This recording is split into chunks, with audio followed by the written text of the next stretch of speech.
Poniéndolo en términos actuales, el mensaje sería: no entren ustedes en conflicto con el primer ministro, porque él tiene la autoridad del rey. Ahora bien, Sobna era un primer ministro que era malvado. Isaías viene a él como profeta y le dice que Dios quitará su posición de autoridad debido a los abusos que cometió. El profeta continúa diciéndole: te echará Dios como a una pelota y te hará rodar hacia una tierra lejana. Allí morirás. Después de su muerte, su cargo sería dado a otro. Fíjense que este oficio era para toda la vida. Y esto nos hace pensar. ¿Les recuerda algo? ¿Les recuerda a alguien? Claro. Pensemos en este paralelismo. El Papa. ¿Cuánto tiempo dura el papado? ¿5 años? ¿20 años? ¿50 años? No. Es para toda la vida. Continúa el texto diciendo: allí morirás, y allí pasarán tus carrozas famosas, tú que deshonras la casa de tu amo. Te destituiré de tu puesto, y te quitaré tu cargo. Aquel día llamaré a mi siervo Eliakim. Eliakim, sabemos por Segunda de Reyes 18:18, era el secretario de Sobna. El texto sigue diciendo: llamaré a mi servidor Eliakim, hijo de Hilcías, y le pasaré tu traje. El traje simboliza la autoridad, como un juez que lleva vestimenta de tal oficio. Sigue el texto diciendo: y le colocaré tu cinturón, y le confiaré tu cargo, y será un padre. Fíjense ustedes que Eliakim sería un padre. Esto nos dice que el oficio de primer ministro era un ministerio paternal para la casa de Israel. ¿Les recuerda esto a alguien? Claro que sí. Nuevamente nos recuerda al Papa. Hay un paralelismo significativo aquí. Y continúa diciendo: él será un padre para los habitantes de Jerusalén y para la familia de Judá. Pondré en sus manos la llave de la casa de David. Cuando él abra, nadie podrá cerrar, y cuando él cierre, nadie podrá abrir. ¿A qué les suena todo esto? ¿Les parece familiar? Pensando en el atar, el desatar, la autoridad delegada, el símbolo de las llaves y demás. El maestro de palacio era un oficio que muy probablemente viene de José, el hijo de Jacob, quien tuvo un oficio similar en Egipto bajo la autoridad de Faraón. De hecho, esa misma frase, sobre mi casa, se usa también al referirse a este oficio. Voy a leer Génesis 41:40. Y dice esto: tú estarás al frente de toda mi casa. Este es Faraón hablando a José. Y todo mi pueblo obedecerá tus órdenes. Solamente yo estaré por encima de ti. Comparen este texto con Isaías 22:15, cuando dice: así habla el Señor de los ejércitos, anda a ver a ese funcionario llamado Sobna, que es administrador del palacio. Entonces Isaías trae ese mensaje de condenación a Sobna. Hay otros lugares en el Antiguo Testamento donde este oficio se menciona. Por ejemplo, en Primera de Reyes, capítulo 18 y versículo 3, donde el maestro de palacio era entonces Abdías. Este era un hombre bueno que temía al Señor. En aquel tiempo reinaba Ahab, cuya esposa era Jezabel. ¿Recuerdan a Jezabel? Esta era una mujer perversa que quería exterminar a todos los profetas del Señor. Abdías era el maestro de palacio o primer ministro. Él escondió a 100 profetas de Dios para protegerles. ¿Pueden ustedes imaginar a Abdías? Por un lado tenía que obedecer al rey. No podía entrar en conflicto con él, pues podría costarle la vida. Pero al mismo tiempo él temía al Señor y quería proteger a los profetas. Abdías, en su puesto de maestro de palacio, tenía la llave del reino y actuaba con la autoridad del rey. Esto es lo que queremos enfatizar aquí y lo que vemos en todos estos textos. Ahora bien, yo les pregunto, ¿quién es el rey en el Nuevo Testamento? Jesús. En Apocalipsis 19:16, Jesucristo se presenta como el Rey de Reyes y Señor de Señores, y no solamente de un reino temporal, sino del reino de Dios, que es eterno. Siguiendo esta línea de pensamiento, ¿tiene el Rey Jesús un primer ministro o maestro de palacio de su propio reino? Sigamos desarrollando esta idea. Es evidente, amigos, cuando nos fijamos en el texto con el que estamos tratando, que aquí Isaías está hablando proféticamente. ¿A qué me refiero? Eliakim, el cual sería el nuevo primer ministro, sería asimismo padre sobre ambos, Israel y Judá. ¿Cómo puede ser esto cuando en el año 700 a.C. Israel había sido ya quitado del mapa? En el año 722 a.C., el reino del norte, Israel, fue llevado en cautividad por los asirios. Y además, el reino fue dividido mucho tiempo antes, más de 200 años antes, en tiempo de Salomón. Después del reinado de Salomón, Israel y Judá vinieron a ser dos reinos separados entre sí, con dos reyes diferentes. ¿Cómo es pues posible que Eliakim fuese primer ministro sobre ambos, Israel y Judá, si no eran un solo reino? De hecho, nunca habría un solo reino hasta que este versículo fuese cumplido en Jesucristo. Ahora bien, escuchen este texto y veamos si podemos trazar algunas conclusiones. En Apocalipsis 3:7 dice así: «Escribe al ángel de la iglesia de Filadelfia: así habla el santo, el verdadero, el que guarda la llave de David. Si él abre, nadie puede cerrar. Si él cierra, nadie puede abrir». ¿Quién está hablando aquí? Jesús. Y se dice que él guarda la llave de David. ¿De dónde viene esa idea? ¿Dónde hemos leído eso anteriormente? En Isaías 22, claro. Y Apocalipsis continúa diciendo las mismas palabras de Isaías. Si él abre, nadie puede cerrar. Y si él cierra, nadie puede abrir. Jesús está diciendo con otras palabras: yo soy el cumplimiento de Isaías 22. Yo participé en un debate con un pastor protestante, y cuando toqué este tema, se terminó mi turno para hablar. Entonces el pastor protestante subió a la plataforma y dijo: «Usted no ha demostrado absolutamente nada en cuanto al papado o la autoridad de Pedro, porque en Apocalipsis 3:7 Jesús dice que Él tiene la llave de David. Él es quien abre y ninguno cierra, y quien cierra y ninguno abre. De este modo, es Jesús al que se refiere en Isaías 22. Yo estaba deseando salir al frente para explicarle, pero tenía que dejarle hablar. Yo permanecí sentado con dignidad, pero por dentro estaba que explotaba.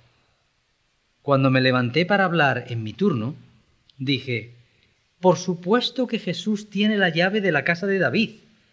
No se trata de que el rey haya entregado la llave a su primer ministro y ya no tenga nada que ver con su propio reino. ¿Se imaginan ustedes a un rey así? ¿Se imaginan ustedes al Rey Jesús no pudiendo hacer absolutamente nada en su propio reino porque Pedro tiene las llaves y está gobernándolo todo? Claro que esto no es así. La llave es un símbolo de autoridad. Se trata de una autoridad delegada. Por supuesto que Cristo tiene la llave, pero el punto con el que estamos tratando aquí es que Jesús no es el primer ministro, sino el rey. Y el rey da su autoridad a su primer ministro entregándole las llaves. Él actúa en el nombre del rey. Él actúa en el nombre de Jesucristo. Y todos deben de obedecer, o de lo contrario, experimentarán la ira del rey. Este es el punto de Apocalipsis 3:7. Creo que lo dejé bastante claro en ese debate. ¿Qué nos enseña entonces Apocalipsis 3:7 acerca del Rey Jesús? Nos dice que Él es infalible. Él es Dios. Y lo que Él hace, nosotros no podemos deshacer. Y cuando Pedro usa la autoridad de las llaves, está usando la autoridad del Rey Jesús. Por tanto, lo que Él hace nosotros no podemos deshacer, y de hecho nadie puede deshacerlo, pues Él está actuando con la misma autoridad de Cristo Jesús, el Rey de Reyes, el Señor de Señores. Punto número 7. Cuando examinamos este texto en el que Jesús dice a Pedro, «Tú eres Pedro, y sobre esta piedra edificaré mi iglesia», fíjense aquí que el autor inspirado usa el adjetivo demostrativo, esta piedra. El adjetivo demostrativo, cuando es usado con la conjunción y, siempre se está refiriendo al nombre que le precede. O sea, si Jesús hubiera querido referirse a dos tipos de piedras diferentes, una grande y otra pequeña, Él tendría necesariamente que haber dicho, «Tú eres Pedro, pero sobre esta piedra edificaré mi iglesia». En este caso tendría que haber usado la palabra griega ala, que significa pero, en vez de la conjunción kai, que significa y. Asimismo, habría utilizado los términos litos y petra, o en arameo, etna y kefa. Ustedes ya conocen el significado de estos términos. ¿Cuántos de ustedes han oído esto? No podemos llamar a Pedro roca, porque Jesús es la roca en las Sagradas Escrituras. En el Antiguo Testamento, Dios es la roca. Por ejemplo, en 1 Samuel 2:2 se dice, ¿hay alguna roca aparte de nuestro Dios? Hay muchísimas referencias a esto en el Antiguo Testamento. En Isaías 44:8 se dice, no hay ninguna roca aparte de nuestro Dios. 1 Corintios 10:4 dice que Jesús es la roca. 1 Corintios 3:11 dice, ningún hombre puede poner otro fundamento excepto el que está puesto, que es Jesucristo. Alguien puede decir, ustedes tienen a su Papa como fundamento, pero nosotros tenemos a Jesús. Él es nuestro fundamento. ¿Cómo podemos responder a esto? Vamos a Efesios 2:20, donde San Pablo dice lo siguiente, edificados sobre el fundamento de los apóstoles y profetas, siendo Jesucristo la principal piedra del ángulo. Alguien puede decir, espere un momento, las Escrituras deben estar equivocadas. Yo pensaba que Jesús era el único fundamento. Sin embargo, en Efesios dice que los apóstoles son el fundamento. También en Apocalipsis 21:14 se dice que la Iglesia tiene como fundamento a los 12 apóstoles. Pero ¿cómo es posible que Jesús sea el único fundamento y los apóstoles también? Del mismo modo, como ya mencioné antes, Dios es la roca en el Antiguo Testamento. Salmos 18:31, 1 Samuel 2:2, Isaías 42:8, hay muchos versículos que hablan de esto. Sin embargo, hemos aprendido que Abraham tenía un apodo, que era precisamente ese, roca. ¿Cómo es que la Escritura llama a Abraham roca si solo Dios es la roca en el Antiguo Testamento? ¿Es que las Escrituras se están contradiciendo? Debemos entender la naturaleza del cuerpo de Cristo. No hay contradicción alguna al decir que Dios y Abraham son la roca, porque Abraham es roca en tanto y cuanto participa en Dios. Asimismo, Jesús es el único fundamento y los apóstoles son el fundamento de la Iglesia, porque ellos están en Cristo, el único fundamento. Hay tantos ejemplos de esto.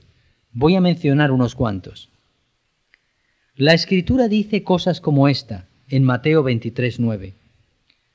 No llamen a nadie Padre en la tierra, pues tienen un solo Padre que está en los cielos. Ahora, si vamos a Lucas 16:24, observamos que Jesús llama a Abraham Padre Abraham.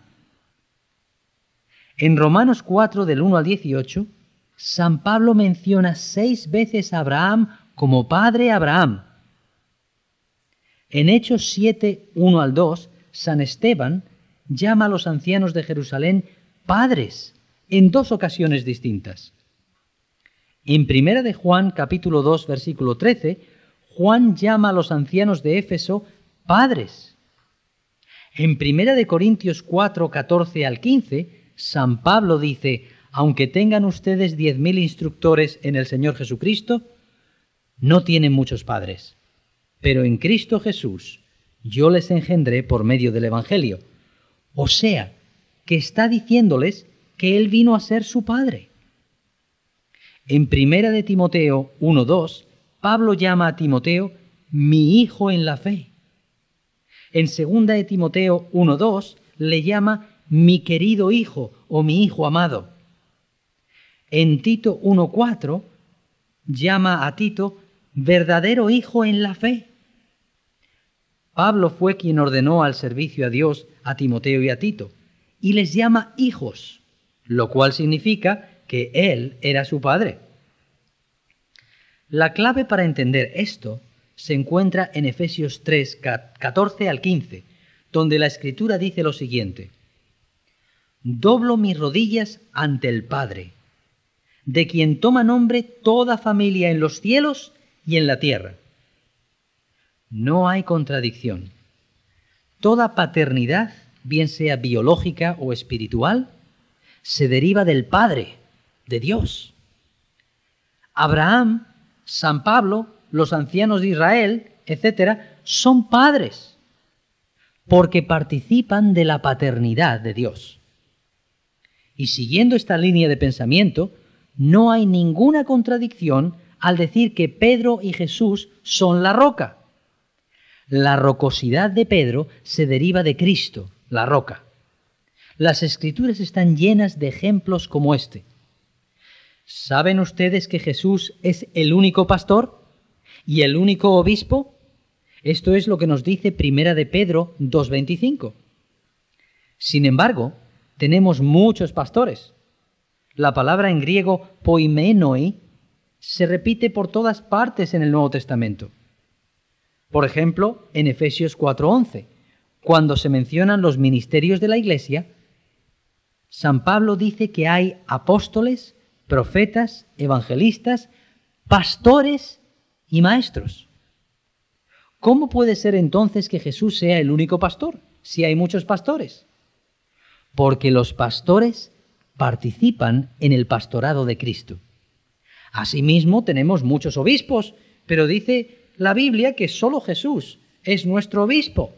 La palabra episkopoi se repite por todo el Nuevo Testamento.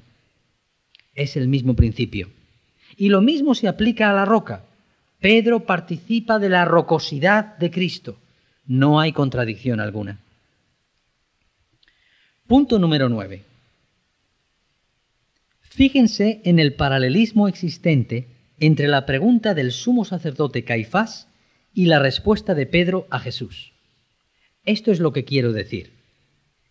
En Marcos 14:61, el sumo sacerdote confronta a Jesús y le dice: dinos, ¿eres tú el Cristo, el Hijo del Dios viviente? Fíjense que él usa las palabras correctas en su pregunta, pero lo hizo con incredulidad. Mientras que San Pedro, como ya leímos, cuando Jesús pregunta ¿quién dicen ustedes que soy yo?, él respondió con fe: tú eres el Cristo, el Hijo del Dios viviente. ¿Qué nos dice esto? Esto nos enseña que el sumo sacerdote del Antiguo Testamento, Caifás, estaba cesando para que fuese cumplida su posición por el sumo sacerdote del Nuevo Testamento, que es Pedro. Algunos podrían objetar diciendo: Jesús es el sumo sacerdote según Hebreos 3:1. Y por supuesto que esto es verdad. Jesús es nuestro sumo sacerdote. Pero Pedro es el sumo sacerdote porque él participa en el sumo sacerdocio de Jesucristo. Y él es la manifestación visible de tal sumo sacerdocio en la tierra. De hecho, todos los obispos, según el catecismo, son sumos sacerdotes en la tierra. Pero Pedro tiene la supremacía sobre todos ellos. Punto número 10. Algunos pueden pensar que estamos perdiendo de vista lo más importante de Mateo 16. Cuando Jesús dice: Bienaventurado eres Simón, hijo de Jonás, pues esto no te lo ha revelado ni carne ni sangre, tú eres Pedro, etc. Algunos pueden pensar que estamos enfocándonos demasiado en la persona de Pedro, cuando de hecho deberíamos estar fijándonos en su fe, porque es en la fe de Pedro sobre la cual Jesús está edificando su iglesia, no en la persona de Pedro. Esto se suele enseñar entre nuestros hermanos los evangélicos. Cuando la gente va a una campaña evangelística de Billy Graham y hacen confesión de fe diciendo, tú eres el Cristo, el Hijo de Dios, los tales vienen a ser piedras sobre las cuales Cristo está edificando su iglesia. Así pues, el énfasis se pone en la confesión de fe, no en la persona de Pedro.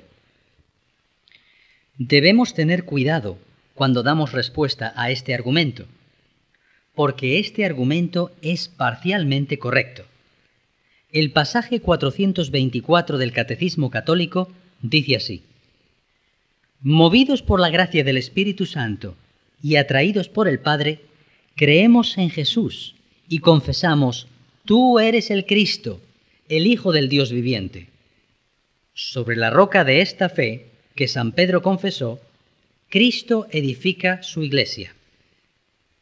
Así pues, este argumento es parcialmente correcto. Pero tengamos en cuenta que el catecismo no excluye a la persona de Pedro. Este pasaje destaca la fe de Pedro y su confesión, pero hay otros pasajes también allí, donde el énfasis se pone en Pedro. Sin embargo, nuestros amigos evangélicos llegan al extremo de dividir completamente la fe de Pedro de su persona. Toman su fe y dejan su persona, y esto no se puede hacer. La fe de Pedro no estaba flotando por allí sola. No podemos separar la fe de Pedro de su persona. El pasaje del catecismo que acabamos de mencionar podría ser sacado fuera de su contexto y encontrar un argumento a favor de los protestantes. Debemos tener cuidado. Podríamos sacarlo fuera de su contexto para apoyar ideas y doctrinas que sencillamente no se encuentran allí. Sí, hay un énfasis evidente en la fe de Pedro, pero hay un énfasis aún mayor en la persona de Pedro, cuando Jesús le dijo: bienaventurado eres tú, Simón. Yo te digo que tú eres Pedro. A ti te daré las llaves del reino de los cielos. Todo lo que tú atares, todo lo que tú desatares. Sí, la fe de Pedro es destacada aquí, pero aún más lo es su persona. Ambas ideas forman parte de la verdad. Algunos padres de la Iglesia, como San Agustín, con frecuencia enfatizan la fe de Pedro y su confesión, pero también enfatizan la persona de Pedro. Debemos tener mucho cuidado al leer las Escrituras, pues de lo contrario podríamos llegar a ser testigos de Jehová. Por ejemplo, en 1 de Timoteo 2:5 dice: hay un solo Dios y un solo mediador entre Dios y los hombres, Jesucristo hombre. Así pues, podríamos sacar la conclusión de que Jesús es un hombre y no es Dios. Pero fíjense que no dice que no sea Dios, dice que es hombre. Y nosotros creemos que Él es hombre en el sentido más completo. Pero eso sin excluir su divinidad, porque las Escrituras en tantos lugares nos hablan acerca de la divinidad de Cristo. Podíamos citar muchas: Juan 1:1, 8:24, 8:58, Tito 2:13, Hebreos 1:8, Apocalipsis 22:6, Juan 10:30 y tantos otros, donde podemos observar claramente que se declara que Jesús es Dios. Del mismo modo, hay que tener cuidado de no sacar de contexto los pasajes que hablan acerca de Pedro. En Lucas 22, 29 al 32, Jesús, hablando a los apóstoles, les dice: les doy autoridad como mi Padre me la dio a mí, haciéndome rey. Ustedes comerán y beberán a mi mesa en mi reino, y se sentarán en tronos para gobernar a las 12 tribus de Israel. Simón, Simón, mira que Satanás ha pedido permiso para sacudirlos a ustedes, como trigo que se limpia. Pero yo he rogado por ti, para que tu fe no se venga abajo. Y tú, cuando hayas vuelto, tendrás que fortalecer a tus hermanos. Los judíos entendían muy bien este lenguaje acerca del reino. Ellos sabían lo que era un reino y su jerarquía, sabían lo que era un rey y lo que era un primer ministro. Sabían también que había príncipes sobre las 12 tribus de Israel que tenían autoridad real sobre cada una de estas tribus. Ellos estaban bien familiarizados con esto. Así pues, les dice que les va a dar 12 tronos, les va a hacer 12 príncipes y que se sentarán para gobernar a las 12 tribus de Israel. En medio de esta conversación, Jesús se dirige a Pedro y le dice: Simón, Simón, mira que Satanás ha pedido permiso para sacudirles a ustedes, como trigo que se limpia. Fíjense que está hablando a Pedro, diciéndole que Satanás ha pedido permiso para sacudir a todo el grupo de apóstoles.